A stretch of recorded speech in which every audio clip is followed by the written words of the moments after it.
መንገዱም ሁሉ ለሚወላወል ለዚያ ሰው ከጌታ ዘንድ አንዳች የሚያገኝ አይምሰለው ይላል። እግዚአብሔር እንዲሰማን እግዚአብሔር ጸሎታችንን እንዲቀበለው በግልጽ የተጻፈው የመጽሐፍ ቅዱስ ቃላችን ምን እንደሆነ ታውቃላችሁ? የመጀመሪያው ዋና ነጥባችን ይሄ ነው። ምንድነው እሱ? ማመንታት የሌለበት እምነት፣ ሳታመነቱ ማመን። ማወላወል የሌለበት ጽናት፣ ሳታወላውሉ መጽናት። ደግሞስ ማቆራረጥ የሌለበት ትጋት፣ ያቋረጣችሁ እየጀመራችሁ ተወት እያረጋችሁት ደግሞ እየተመለሳችሁ ሳይሆን ሳታቋርጡ ጸልዩ፣ በሁሉ አመስግኑ፣ ይህ የእግዚአብሔር ፈቃድ በኢየሱስ ክርስቶስ ነውና ይላል። ሳታቋርጡ ያለ ትጋት። ይሄ ብቻ አይደለም፣ ሁለት ልብ የሌለበት አንድነት። በሁለት ልብ ሳታነክሱ እግዚአብሔርን አምናችሁት ጸልዩ። ይሄ ብቻ አይደለም፣ ጥርጣሬ የሌለበት እርግጠኝነት፣ እግዚአብሔር ያደርግልኛል የሚል ጥርጣሬ እንኳን የሌለበት እምነት ለጸሎታችን በጎ መልስ ይዞ ይመጣል። ማመን፣ እግዚአብሔርን በፍጹም ልብ ማመን፣ ሳትጠራጠሩ ማመን። የእግዚአብሔር ቃል እንዲህ ይላል፣ አምናችሁ በጸሎት የምትለምኑትን ሁሉ ትቀበላላችሁ ይላል። መቀበል ከፈለጋችሁ እመኑት እግዚአብሔርን። አምናችሁ ጸልዩ። እንደዛች ልጅ አታስታውሱም? የሆነ ታሪክ ይነገር ነበር። ዝናብ ጠፋሉ። እግዚአብሔርን ዝናብ ለመጠየቅ ምህላ ለመያዝ ወደ ቤተ ክርስቲያን ሄዱ አሉ። በሙሉ ህዝቡ ሲወጣ አንዲት ብላቴና ጥላ ይዛ ወጣች አሉ። ዝናብ ለመፈለግ እየሄድን አንቺ ጥላ ይዘሽ ትወጫለሽ አሏት አሉ። ዝናብ ልንጠይቅ አይደለ? አዎ። ታዲያ ዝናቡ ሲመጣ በምን እንጠለላለን አለቻቸው። አማኝ ማለት እንዲህ ነው። እንጠይቃለን፣ እግዚአብሔር ያደርገዋል። እናስ ጥላ ያስፈልገናል። እውነትም ጸልየው ሲመለሱ ዝናብ መጣ። አብዛኛው እየተደበደበ አጅሪት ተጠልላ ወደ ቤቷ ገባች። ማመን ማለት እንደዚህ ነው። እመኑት እግዚአብሔርን ወገኖቼ። ካመንነው ይታመንልናል እግዚአብሔር። እግዚአብሔር የታመነ ነው፣ ራሳችንን ግን እንጠረጥረዋለን። ከታመን ይታመንልናል፣ ከወላወል ይክደናል እግዚአብሔር። ይሄንን ነው የእግዚአብሔር ቃል እኮ የሚናገረው ወገኖቼ። ቅዱስ ጴጥሮስን አታስታውሱ? በውሃ ላይ እንድራመድ እዘዘኝ ና በለኝ አለው። ና አለው። መጣና መስጠም ጀመረ። ጌታችን በወንጌል ምን ተብሎ የተጻፈው? አንተ እምነት የጎደለ ስለምን ተጠራጠርህ አይደል ያለው። ለሚጠራጠር ሰው ከእግዚአብሔር ዘንድ ምን ያገኛል? እየተጠራጠርን ቀርቶብን ይሆን? መጥቶ ተመልሶ ይሆን በጥርጣሬያችን? ልንፈወስ ስንል ሄዶ ይሆን? እግዚአብሔር ሲመጣ አጥቶን ይሆን? ሊሰጠን ሲል እጃችንን አጥፈን ይሆን? ጥርጣሬ ገብቶን ይሆን? ማወላወል ገብቶን ይሆን? ይሆናል አይሆንም እያልዋልን ይሆን? የእግዚአብሔር ቃል እንዲህ ይላል ወገኖቼ፣ አንተ እምነት የጎደለ ስለምን ተጠራጠርክ? ተጠራጣሪዎች ከሆን ከእግዚአብሔር ዘንድ አንዳች አናገኝም። ኦርቶዶክሳውያን እንዲህ እንደ ቅዱስ ጴጥሮስ በባህሩ ላይ እንደምንራመድ አስበን ሳይሆን እውነት እንነጋገር ከተባለ በአምላካችን እጅ ላይ እንደምንረማመድ ሆነን ካሰብን እንጸናለን። ባህሩ ላይ አይደለም፣ በአምላኬ እጅ ላይ ነው የምራመደው። ምድረ በዳ ሊሆን ይችላል።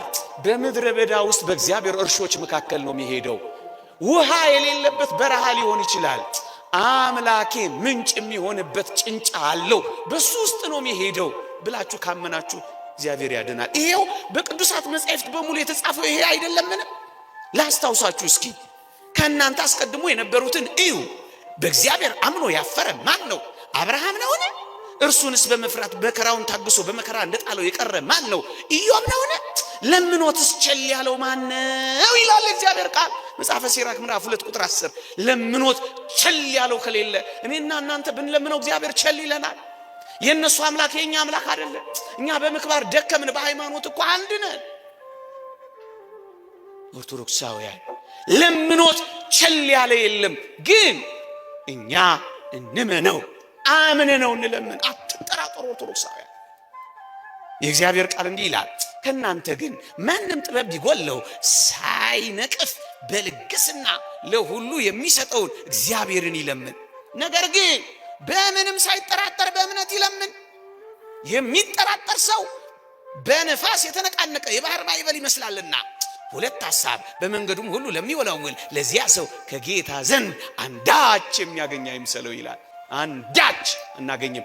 ምን ካልን ከወላወለ ያድነኛል አያድነኝም፣ ይደርስልኛል አይደርስልኝም፣ ያወጣኛል አያወጣኝም። ቢያድነንም ባያድነንም አማኞች ማለት እንደዚህ ናቸው። እግዚአብሔርን እናመልካለን።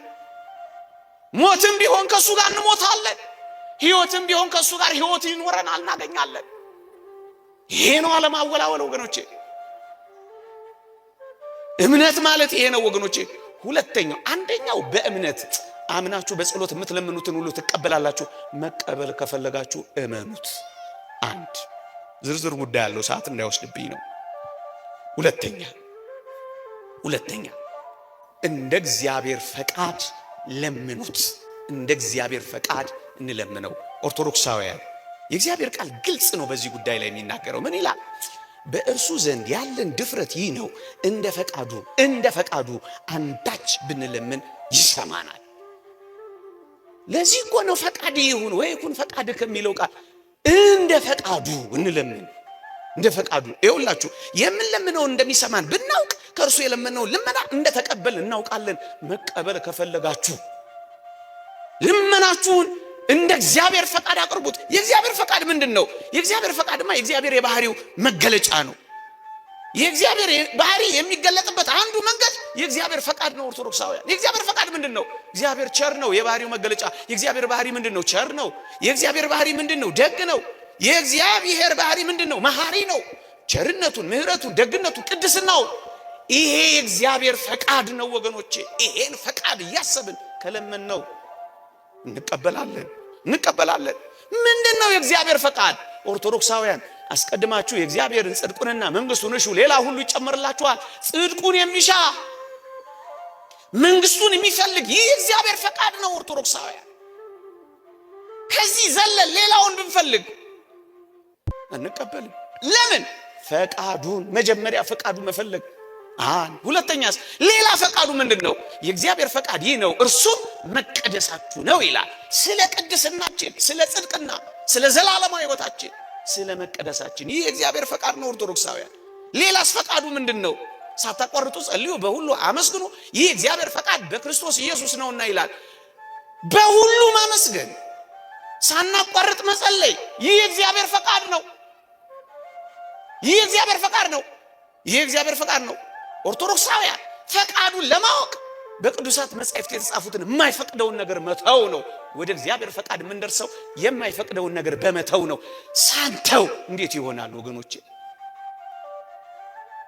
የእግዚአብሔር ፈቃድ ይኸውላችሁ፣ ለበሽተኛው የሚጠቅመውን የሚያውቅ ሐኪሙ ነው እንጂ በሽተኛው አይደለም። ስለዚህ ፈቃድህ በእኔ ላይ ምንድን ነው? አንተ የፈቀድከው በእኔ ሕይወት ውስጥ እንዲሆን እኔም ደግሞ እንድቀበለው እርዳኝ፣ ፈቃድህ ይሁንልኝ። ይሄ ነው እኮ የሚያስፈልገው ወገኖቼ። ፈቃዱን እንዴት ማወቅ እችላለሁ? ኦርቶዶክሳውያን የእግዚአብሔር ፈቃድ በመጻሕፍት ተጽፏል። ምንም የተሰወረ ነገር የለም። ሙሴና ነቢያት አሏቸው፣ እነርሱን ይስሙ። የእግዚአብሔር ጽድቅና ኩነኔ የእግዚአብሔር ፈቃድ ምንድን ነው? በሙሴና በነቢያት መጽሐፍ ይልቁንም ፍጽምት በሆነችው በአዲስ ኪዳን ተገልጧል። እሱን አንብቡ። እግዚአብሔር ለሕዝቡ በመጽሐፍ ይናገራቸዋልና የእግዚአብሔር ፈቃድ ምንድን ነው? በመጽሐፍ የተጻፈው ነው። ሌላ ምን አለ? የእግዚአብሔር ፈቃድ ወገኖቼ እዩ። ፈቃዱን ለማድረግ የሚጥር ሰው እንዳትረሱ፣ ፈቃዱን ለማድረግ የሚጥር ሰው እግዚአብሔር የበለጠውን ጥበቡንና በሩን ይከፍትለታል። ፈቃዱን ለመፈጸም በጣራችሁ ቁጥር እግዚአብሔር የፈቃዱን በር ክፍት ያደርግላችሁ። እያወቃችሁ ትመጣላችሁ፣ እየተገለጠላችሁ ይመጣል። በፈቃዱ ስትኖሩ፣ ወደ ፍቅሩ ስትመላለሱ የእግዚአብሔር ፍቅር ፈቃዱን እየገለጠላችሁ ይመጣል። ወገኖቼ በትንሹ ስንታመን፣ ላወቅ ነው ለተረዳ ነው የቅዱሳት መጻሕፍት ኃይለ ቃላት ስንታዘዝ፣ ወገኖቼ አክብሮት ሲኖረን በሕይወታችን መተግበር ስንጀምር ሌላውንም በቸርነቱ ይገልጥልናል። እግዚአብሔር እየረዳን ይመጣል። ስለዚህ ወደ ፈቃዱና ወደ ፍቅሩ ደግሞም ወደ መተግበር ስትመጡ ብዥ የሚለው የሰይጣን ውካታ የሚመጣው የሚሄደው የምኞትና የማማለል ዓለም እየተወገደ ይመጣል። ያን ጊዜ እግዚአብሔርን ፈቃድ በግልጽ እያወቃችሁ ትመጣላችሁ። የእግዚአብሔር ፈቃድ በምን ይታወቃል? በቅዱሳት መጻሕፍት ነው። የእግዚአብሔር ፈቃድ በምን ይታወቃል? ከቅዱሳን ሕይወት ተሞክሮ ነው። የእግዚአብሔር ፈቃድ በምን ይመጣል? ከደገኛ ሰዎች ምክር ነው። የእግዚአብሔር ፈቃድ በምን ይታወቃል?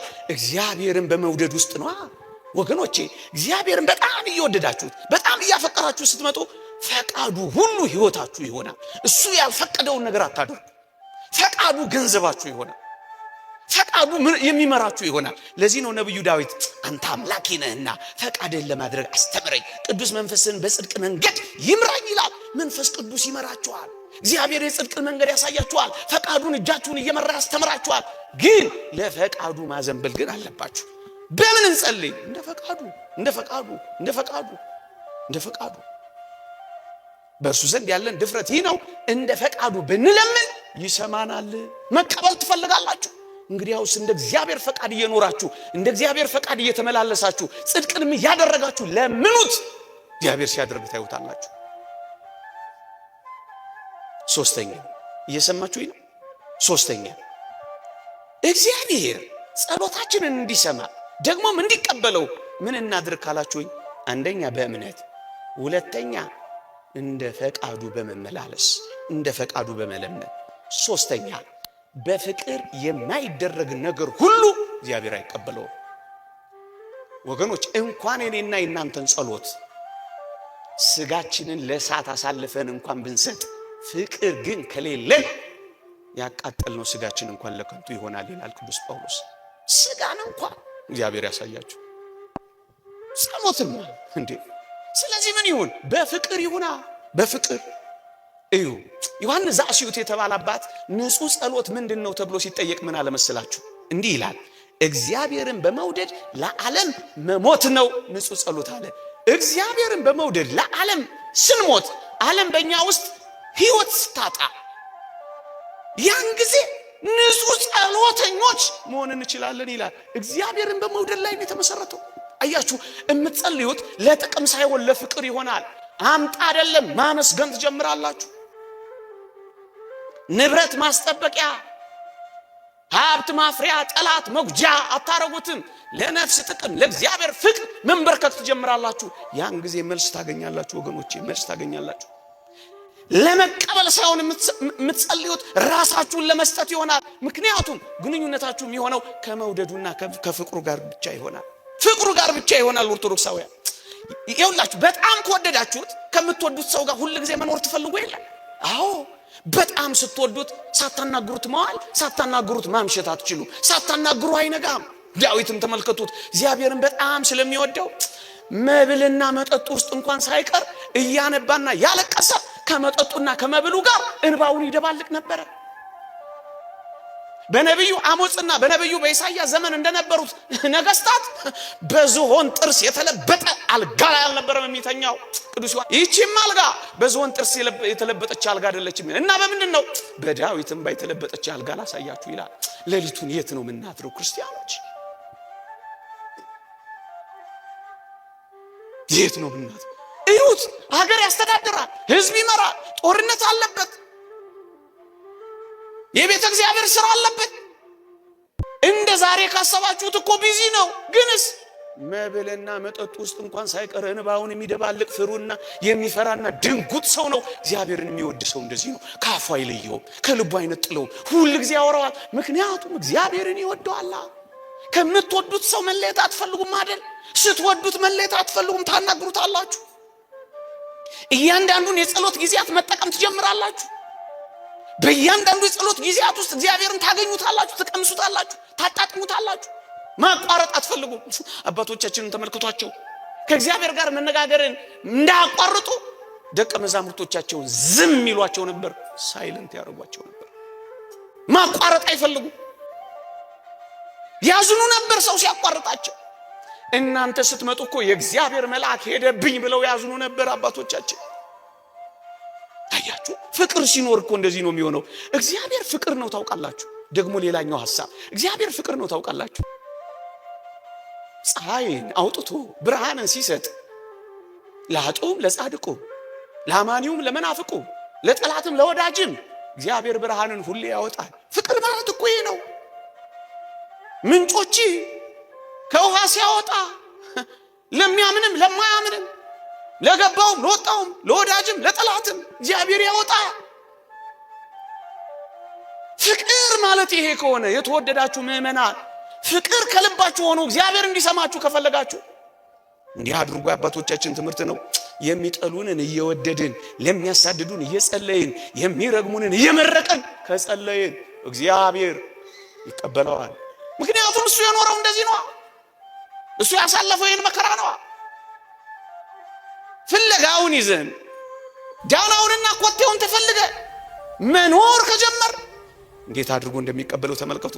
ኃጥእ ጻድቅ አማኒ መናፍቅ ወዳጅ ጠላት ሳንል እኛም መጸለይ እንጀምራለን። የሌሎችን ድካም መሸፈን እንጀምራለን። ውስጣችንና ራሳችንን እንጂ ማንንም መመልከት እናቆማለን። የተወደዳችሁ ኦርቶዶክሳውያን ያ ፈሪሳዊው እንደጸለየው እንደዚህ ቀራጭ ስላላደረከኝ አመሰግናለሁ፣ 2 ጊዜ ጾማለሁ፣ ምን አገባው? የሚወዳደረው የሚፎካከረው ድካሙን ብቻ አይመለከትም ነበር። አያችሁ፣ ፍቅር የለውም። አኩራፊ ነው። ትከሻ ለትከሻ የሚለካካ ነው። ተወዳዳሪና ተፎካካሪ ነው። ፍቅር ሲኖረውስ እንደዚህ ይሆናል። ሶስተኛ ያለ ፍቅር እግዚአብሔር አይቀበለው። እንዲቀበለው ምን እናድርግ? በፍቅር ሰዎችን በመውደድ ባለመጥላት፣ ለሰዎች ሁሉ በመጸለይ እግዚአብሔርን ደግሞ በጥልቅ በመውደድ ነገሮችን ለማጠቃለል 1-2 ነጥቦችን ብቻ በፍጥነት ብዬ ላብቃ፣ ሰዓት እንዳልወስድባችሁ። እየሰማችሁ ነው። ሶስተኛው ደግሞ እጅግ በጣም እግዚአብሔር በእውነት ከኔና ከናንተ የሚወደው ደግሞ የሚፈልገው ምን እንደሆነ ታውቃላችሁ? ኦርቶዶክሳውያን እግዚአብሔር እንዲህ ይላል፣ ከንፈርህ ከኔ ጋር ነው፣ ልብ ግን ከኔ ጋር አይደለም ይላል። እግዚአብሔር የሚፈልገው ልባችንን ነው። እግዚአብሔር ልብን ያያል የሚል ቃል አልሰማችሁም በመጽሐፍ ቅዱስ? አዎ። ምን ማለት ነው? ልቡናን ከክፉ ሐሳብ እንድንተው፣ ደግሞስ ሰውነትን ከመጥፎ ሥራ እንድንከለክል፣ ከዚያስ በኃጢአት ሳያድፉ ከመኖር ከቂም ከጥላቻ ከማማረር ነፃ ስንወጣ ልባችን ነፃ እየወጣ ይመጣል። እግዚአብሔር ልባችንን ስንጠብቀው ይወዳል። እግዚአብሔር አያችሁ፣ እግዚአብሔር ይውላችሁ። እኛ ብዙዎቻችን በጸሎት ሕይወታችን ተደማጭ ለምን አልሆንም ካል ቃላችን፣ ከንፈራችን፣ አንደበታችን ያነበንባል። አባቶቻችን እንደሚሉት አንደበት ያነበንባል፣ ልብ ጓዳ ያሰናዳል ይላሉ። ልባችን የለም። እግዚአብሔር የሚፈልገው ልባችንን፣ እኛ የምንሰጠውስ ማነበነባችንን። ከቃሉ ጋር እንመሰጣለን፣ አብረነው እንሆናለን። ግን ደግሞ አደራችሁን እንዲህ ስለማድረግ ጸሎትን ላቋርጦ እንዳትሉ አይደለም። እሷኑን ብትሆን እናድርግ። እግዚአብሔርን ባይሰማው እኛም ባናደምጠው አባቶቻችን ይላሉ ሰይጣን ይሰማዋል ይላሉ። ማን ይሰማዋል? ሰይጣን ይሰማዋል። በዚህ እንደው ምሳሌ የሚመስሉት አንድ አይነ ስውር ምርኩዙን ወዲና ወዲያ እያወናጨፈ ሲሄድ ውሾች ቢጮሁበት ውሾቹ ደፍረው ሄደው ይነክሱታል? ይነክሱት ይመስላችኋል? አይነክሱትም። ምክንያቱም ውሾቹ አይናማ ይሁን ወይንም ደግሞ ልበ ብርሃን ያውቃሉ? አያውቁም። የት ያውቃሉ? እናስ ዝም ብለው መጮህ ነው ስራቸው። ሲያንቆሻቁሽ ብቻ መደንገጥ ነው ስራቸው። ግድ የለም እናንቆሻቁሸው ወገኖቼ። የትም ይሁት የት ግን አባቶቻችን ይላሉ ግድ የላችሁም ጸልዩ። ለምን እንዳትተውት ጸልዩ። ለምን? ቢያንስ ገበሬ እርሻው በአረም ቢሞላ እንኳን ይላሉ ጥቂት እንኳን ለዘር ያክል ያጣለትም ይላሉ። ለምን ያክል? ለዘር ያክል። ከዛ ውስጥ እግዚአብሔር የሚመርጠው አለላችሁ። አይ ልብ የለም ብላችሁ እንዳትተውት አደራ ለማለት ነው። ግን እንደዚህ እናድርጉ ወገኖቼ። አዎ ከንፈራችንን እንጂ ልባችንን ካልሰጠነው እንዴት ይሰማናል? ኦርቶዶክሳውያን በጉልበታችን ብቻ እንጂ በልባችን ጉልበት እንደምናሴ ካልሰገርንለት እንዴት ይቀበለናል? ኦርቶዶክሳውያን በእግራችን እንጂ በልባችን ካልመጣን ክርስቶስን እንዴት እናገኘዋለን? ኦርቶዶክሳውያን አካላችንን ሰጥተነው ልባችንን ከነፈግነው ከንፈራቸው ላይ ነህ እንጂ አንተ ልባቸው ላይ አይደለም ከተባለ እግዚአብሔር እንዴት ያገኘናል? ወገኖቼ የመልካም ነገር መፍለቂያው ሁሉ ልባችን ነው። አታስታውሱ? ልቤ መልካምን ነገር አፈለቀ የሚለውን ዳዊት ነው። ባሪያቆንስ አያችሁ የህይወት መውጫችን ልብ ስለሆነ ልባችንን ንጹህ ለማድረግ ዘውትር መትጋት መቻል አለብን። ክፉ ሐሳብ እንዳያስብ፣ ከመጥፎ ስራ እንዲወገድ፣ ከቂም ከጥላቻ ከማማረር እንዲወጣ ልባችንን መጠበቅ አለብን። ለዚህ እኮ ነው ነብዩ ዳዊት አስደናቂ ቃል የሚናገረው በልቤ በደል ቢኖር ኖሮ ይላል እግዚአብሔር ልመናዬን ባልሰማኝ ነበር ይላል። በልባችን በደል ካለ ይሄው አረጋግጥኩላችሁ እንዴት እንቀበላለን? እንዴት ይሰማዋል እግዚአብሔር? ስለዚህ አተኩረን የህይወት መውጫ ልብህ ናትና አጥብቀ ልብህን ጠብቅ የሚለው ይሄ ነው።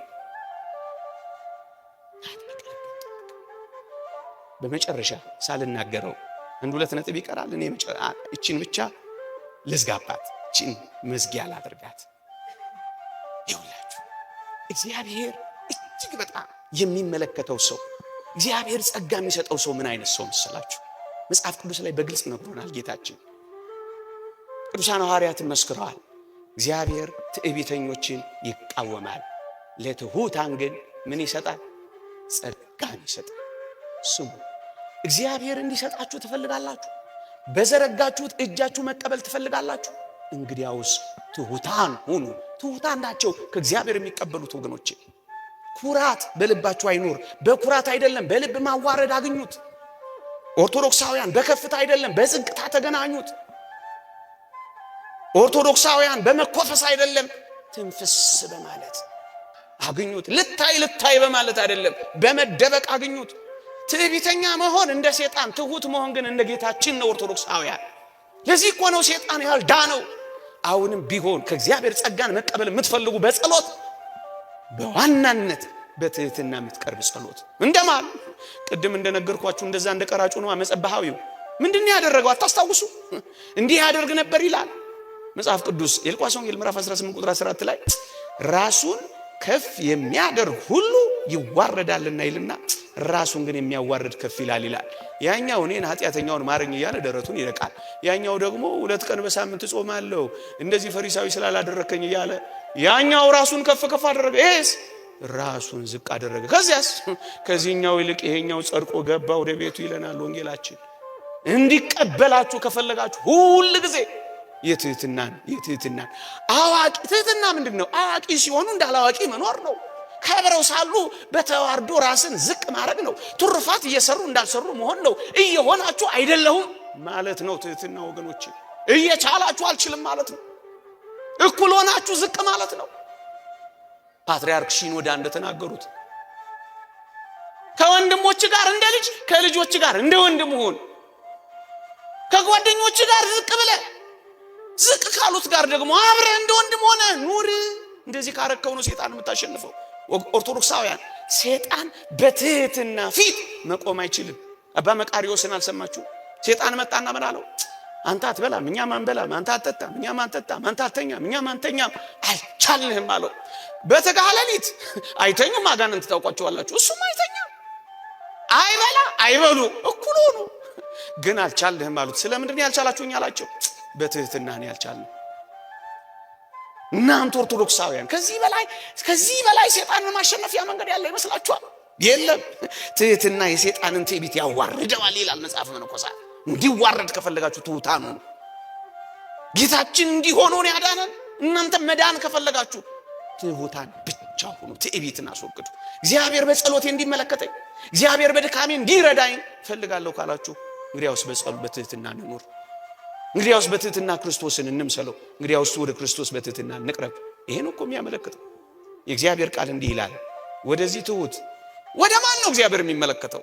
ወደዚህ ትሁት መንፈሱም ወደ ተሰበረ በቃሌም ወደሚንቀጠቀጥ ሰው እመለከታለሁ። ትንቢተ ኢሳይያስ ምዕራፍ 66 ቁጥር 2 ልድገመው በሞቴ። ወደ ትሁት መንፈሱም ወደ ተሰበረ በቃሌም ወደሚንቀጠቀጥ ሰው እመለከታለሁ።